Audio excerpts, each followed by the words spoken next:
Hello friends, मैं संदीप देसाई आप सबका आपके चहेते सेक्स एक सुखी जीवन का मंत्र डॉक्टर विजय दहीपड़े के साथ इस खास कार्यक्रम में तहे दिल से आपका स्वागत करता हूं। दोस्तों, हमें जब भी कोई मेडिकल इमरजेंसी आती है या फिर स्वास्थ्य से जुड़ी कोई भी परेशानी सताती है, तब हम क्या करते हैं? सबसे पहले हम वो सारी चीजें हमारे फ्रेंड्स या फैमिली के साथ शेयर करते हैं। दोस्तों, पर जब भी हमें कोई सेक्स से जुड़ी परेशानी सताती है, तब हम ऐसा नहीं कर पाते, क्योंकि इस बारे में बात करने में हमें शर्म आती है, हम झिझकते हैं और शर्मा जाते हैं। दोस्तों, पर आप शर्माने की बिल्कुल जरूरत नहीं है, क्योंकि डॉक्टर विजय दहीपड़े आपके सारे सेक्स रिलेटेड सवालों के जवाब बहुत ही पॉजिटिव तरीके से जरूर देंगे।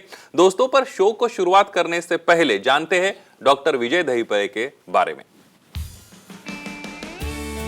डॉक्टर विजय दहीफले ये सेक्सोलॉजिस्ट, यूरोलॉजिस्ट और एंड्रोलॉजिस्ट है। डॉक्टर के क्लिनिक औरंगाबाद, हैदराबाद, दिल्ली में द्वारका, पुणे, नवी मुंबई में नेरुल, दादर, अंधेरी, कल्याण, नासिक, अहमदाबाद और दुबई में है। डॉक्टर विजय दहीफले का भारत एवं अन्य देशों में कॉन्फ्रेंसेस और सेमिनार के लिए आना जाना रहता है, जिसमें डॉक्टर सेक्स रिलेटेड सलाह मशवरा करते रहते हैं। और डॉक्टर विजय दहीपड़े जी से हम सवाल के बहुत अच्छी तरह से जवाब जानने वाले हैं। सर, हम आज सेक्सुअल डिस्फंक्शन की जानकारी ले रहे हैं और पब्लिक डिमांड की वजह से हम ये टॉपिक चूज करते हैं। ये सब जानकारी लेने से पहले मैं डॉक्टर विजय दहीपड़े जी का स्वागत करता हूँ। नमस्ते। बिल्कुल सर, ये सब टॉपिक हम लेंगे सेक्सुअल डिस्फंक्शन की जानकारी लेने वाले। पहला सवाल मैं आपको ये पूछूंगा कि सेक्सुअल डिस्फंक्शन या कमजोरी की मेडिकल लाइन ऑफ ट्रीटमेंट क्या होती है? श्योर संदीप जी, यहाँ पे जो हमारी सीरीज चल रही है सेक्स एजुकेशन, सेक्सुअल अवेयरनेस और सेक्सुअल सेफ्टी, इसके अंदर हम क्या देख रहे हैं? Sexual dysfunction male, sexual dysfunction female, इसके बारे में साइंटिफिक इंफॉर्मेशन हम ले रहे हैं एक फ्रेम के अंदर। Time, place, person, condition, culture, safety, consenting अपना ओन और नॉन पार्टनर। स्पेशली ये सेक्सुअल डिस्फंक्शन क्यों होता है, कैसे होता है, ये हमने देख लिया। अभी हमें देखना है मेडिकल ट्रीटमेंट क्या होती है, क्योंकि अभी रिजल्ट इंपॉर्टेंट है। बिल्कुल। इसमें फर्स्ट क्या सिम्टम आते हैं? कमजोरी, शीघ्र पतन, छोटा लिंग। Basically medical line of treatment में लिंग की तरफ जो फ्लो जाता है वो बढ़ाने वाले वासोडाइलेटर्स अलग अलग नाम से रहते हैं, अलग अलग मात्रा रहती है। पेशेंट का बीपी है क्या डायबिटीज है, ऐसा देख के उसे दिया जाता है सेंट्रली एक्टिंग ड्रग, जिसे प्री मैच्योर इजैकुलेशन होता है उसे सेंट्रली एक्टिंग ड्रग्स दिए जाते हैं। और बहुत बार उसे लोकल में लगाने के लिए कुछ ऑइंटमेंट, क्रीम या स्प्रे भी लगाते हैं। तो इस तरह सेंट्रली एक्टिंग, लोकली एक्टिंग, और बहुत बार टेस्टोस्टेरोन डिफिशिएंसी होगी तो टेस्टोस्टेरोन रिप्लेसमेंट थेरेपी देके इन्हें काफ़ी अच्छा किया जा सकता है, लेकिन सेक्सोलॉजिस्ट, एंड्रोलॉजिस्ट और यूरोलॉजिस्ट से मिलने के बाद। बहुत ही अच्छा आपने जवाब दिया है सर। अगला एक सवाल है, सेक्सुअल डिस्फंक्शन या कमजोरी के लिए मैकेनिकल एड्स क्या होते हैं? Yes, very good. बहुत लोगों को मैकेनिकल एड्स कंफ्यूजन है इसके बारे में। काफ़ी बहुत बार उनको लगता है ये सेक्स टॉयज तो नहीं है। बिल्कुल ऐसा नहीं रहता है। साइंटिफिकली जब किसी लंग का ब्लड फ्लो चला गया है या वहाँ पे किसी भी प्रकार का इरेक्शन नहीं हो रहा है कोई मेडिसिन से, या बहुत बार पी शॉट से भी नहीं हो रहा है, तो vacuum erection devices, penile implants, ऐसे सपोर्टिंग मैकेनिकल, यानी मैकेनिकली वो सपोर्ट कर रहे हैं हमारे पेनिस को। इवन बहुत बार पेनाइल स्प्लिंट भी रहते हैं। ये स्पेशल अलग अलग टॉपिक है, सेपरेटली हम देखने वाले। बिल्कुल। ऑडियंस के सवाल आने शुरू हो गए हैं पूरे देश भर से। जबलपुर से कार्तिक हमारे साथ है। कार्तिक जी, सवाल पूछिए। हेलो। हाँ बोलिए। सर, ओबेसिटी या मोटापन होने की वजह से कमजोरी आ सकती है क्या, और उसे क्या ट्रीटमेंट है? एक्सलेंट। हम एक ओबेसिटी को हम बहुत लाइटली लेते हैं। बिल्कुल। ओबेसिटी यानी ओबेसिटी आता है डायबिटीज़ के साथ, बीपी के साथ, तो यानी झाड़ापन आ गया, ओबेसिटी इसको बोलते हैं। बीपी आ गया, डायबिटीज़ आ गया, क्या होता है इससे? जैसे फैट की मात्रा बढ़ती है वैसे टेस्टोस्टेरोन की मात्रा कम हो जाती है। इसलिए फेमिनाइजेशन, यानी आदमी भी औरत की तरफ दिखने लगता है। तो ऐसे केस में एस्ट्रोजन की मात्रा बढ़ती है, उसका लिबिडो चला जाता है, यानी भावना चली जाती है, अर्थात इरेक्शन भी जाता है और उसको सेक्सुअल डिस्फंक्शन भी होता है।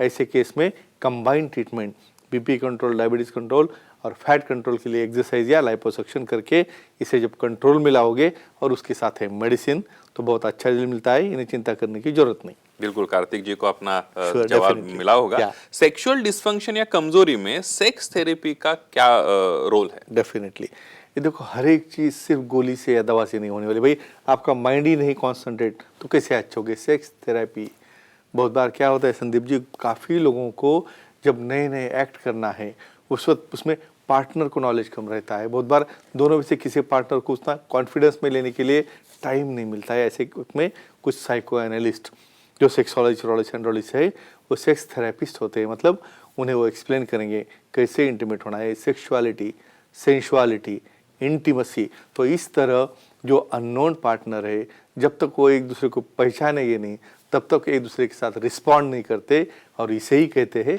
Sex therapy. इसका बहुत बड़ा रोल होता है। बिल्कुल। अगला एक सवाल है डॉक्टर, Yeah. सेक्सुअल डिस्फंक्शन या कमजोरी के लिए बिहेवियरल ट्रीटमेंट क्या होती है? एक्सेलेंट। देखो आपको लगता होगा सिर्फ मेडिसिन ही काम करता है, ऐसा नहीं है। बिल्कुल। बहुत बार कुछ कारणों से उनके बचपन में है या जिस अडल्ट्री में है कुछ बिहेवियरल प्रॉब्लम आते हैं। बहुत बार अनबन रहती है पार्टनर्स की, एक दूसरे को मारना है, एक दूसरे को गाली गलौज करना है। इसकी वजह से उनके मन में अपोजिशन की भावना आती है, उसकी तरफ का अट्रैक्शन निकल जाता है। बहुत बार उनके स्कूल एज में या अडल्ट्री में कई बार कुछ ऐसी यादें उनके मन में रहती है, या कुछ जो लैंगिक उन्हें कोई अत्याचार हो या लैंगिक किसी प्रकार का कोई अनवांटेड किस्सा उनके साथ हो तो बाद में उन्हें याद आता है। ऐसे केसेस में मिसबिहेवियर, अनबन होना, हस्बैंड वाइफ के साथ झगड़े होना, अपनी निगेटिविटी बनती रहती है, और वो निगेटिविटी से नॉर्मल करने के लिए उसका बिहेवियर नॉर्मल करना, उसके पार्टनर का बिहेवियर नॉर्मल करना बहुत ज़रूरी रहता है। सिर्फ गोली दवा से काम नहीं चलेगा, फिर दोनों की अनबन न होना और साथ में रहना बहुत इंपॉर्टेंट है। बहुत ही अच्छा आपने मार्गदर्शन किया है डॉक्टर। Yeah. अगला सवाल आ रहा है हमें पुणे से सुषमा है। सुषमा जी सवाल पूछिए। नमस्ते सर। नमस्ते जी, बोलो। सर फीमेल सेक्सुअल डिस्फंक्शन में वाइब्रेट्स का क्या रोल है? हाँ, आई वॉज एक्सपेक्टिंग वाइब्रेटर्स।